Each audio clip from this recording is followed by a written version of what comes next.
do creatives use audience imagination to convey meaning? We are building the case for how your audience can influence your visual communication to them. We have explored how their life worlds can offer you clues to what visual qualities your audience will perceive as familiar. During your ideation, these initial familiar things can become your semiotic allies, as they are weak meaning-bearing semiotic signs. If the familiar can be imagined, we have semiotically begun. In this 9th episode of Semiosis 101 Season 4, we focus on how familiar visual elements, semiotic signs to you and me, can be semiotically hacked to trigger audience imagination. With familiar qualities offering possible deeper meaning, audience imagination then moves any meaning-bearing it from a dormant perception state to different levels of interpreted meaning. One moment, it is meaningless, then instantaneously it is meaning something more. It, after being perceived whatever it is, begins to mediate its deeper meaning to the target audience. Semiotically, it has an effect on the perceiving audience's imagination. If the audience can imagine that it has more than a denotative meaning, then semiotic sign action has begun. In this conundrum, it is in plain sight to your audience as a visual element and perceptually dormant until imagined as meaning-bearing. When I say imagined as meaning-bearing, this is a pragmatic effect on the mind of the audience. Charles Sanders Peirce's semiosis is a pragmatic semiotic theory. Through this philosophical pragmatic lens, ideas are perceived as social, situational, and adaptive. Klaus Krippendorf, in his design book, A Semantic Term, whether he intended to or not, frames perception in pragmatic terms. He states that people cannot help but perceive their world through the vocabularies they use. Let us look at this in more depth, but use imagine rather than perceive. In the previous episodes, I have been discussing the importance to you creatives of your target audience's lived experiences, life worlds. It is from these experiences that the audience makes new interpretations when encountering new visual stimuli. They will use words they already know to understand new things. The audience will think of these new things in terms they already understand. This previous understanding is social, culturally situated. It is formed from knowledge the audience has previously learned and experienced. They interpret what is newly visually presented based on what they already understand. This is why I use the phenomenological term life world for this lived experience. Semiosis as a pragmatic semiotic theory is an applied process of moving the audience to new understanding from previous understanding. Semiotic sign action facilitates the audience to imagine possible meaning bearing from what is visualized. Your target audience are all individuals with individual experiences. Collectively, they will share some lived experiences within specific contexts. A life world.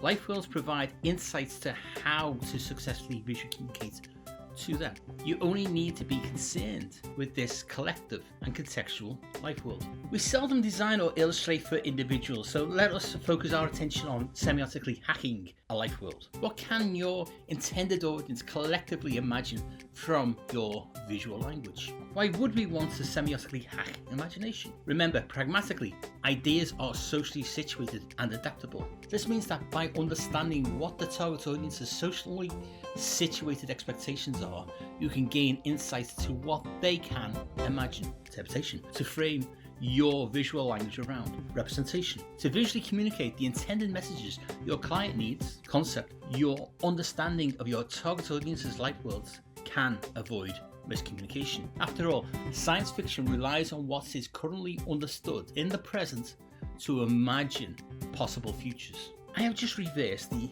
semiotic determination flow.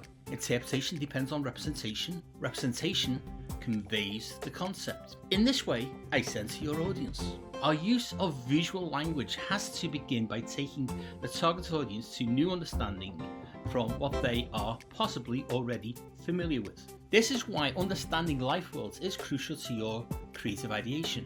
That is why the weakest semiotic sign is possible, familiar, instant. The perceptual switch from semiotically dormant to meaning bearing begins with instant imagination. The audience can imagine other possible meanings from what they see beyond the denotative.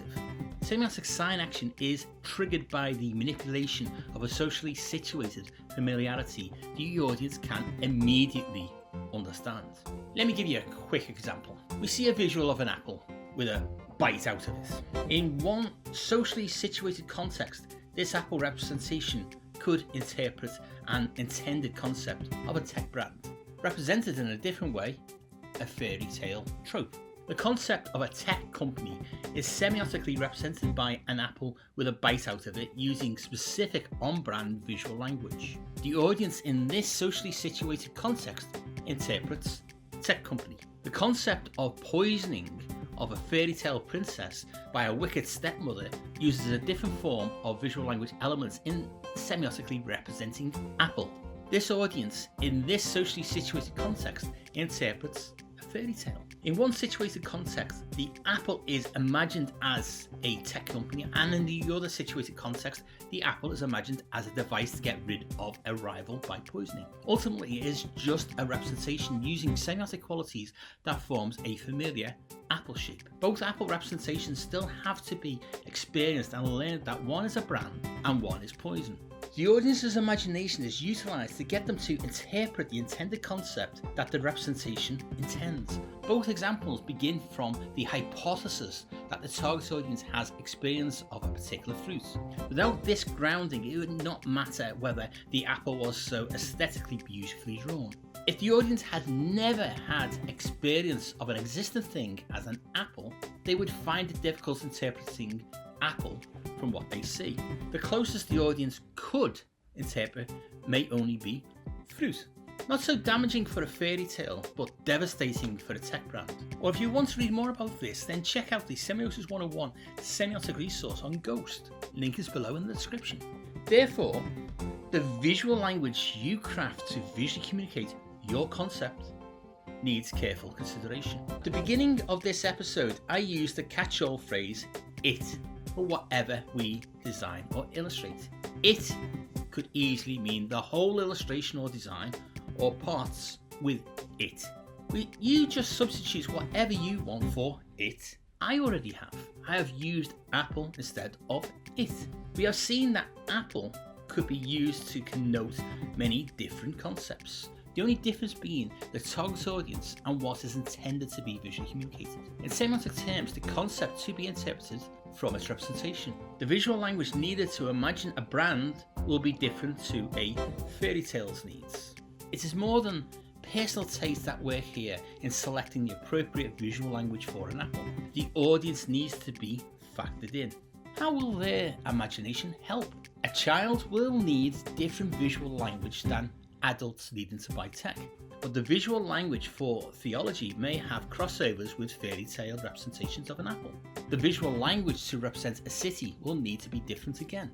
If you are instantly successful, the familiar shape of an apple can possibly be interpreted from this representation. It is at the next mediated semiotic power level that the audience is happy that an existing thing called an apple is the correct interpretation, but now this apple suggests some other meaning than just fruit. To be technical here, once an audience has interpreted apple as meaning more than apple, then their perceptual awareness has moved from a state of firstness to secondness. Once in this state, the audience's attention is retained. The state of firstness is triggered as soon as perception of meaning begins. Mediation to the intended encoded meaning happens after imagination is triggered. With audience imagination in a perceptual state of secondness, the audience can be semiotically suggestible to deeper meanings. Full interpretation of the representation of the concept is only achievable if the audience can reach a state of thirdness and resolve this means that now.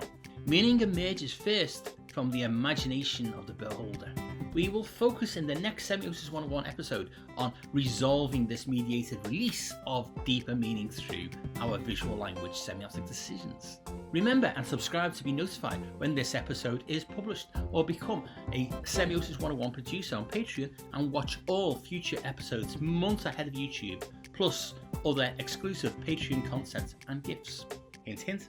See you all again for the next Semiosis 101 episode. Semiosis 101 is unique in helping illustrators and designers to semiotically enhance your visual communication skills. One designer-centric semiotic video at a time. Remember to hit subscribe to be notified when the next episode hits.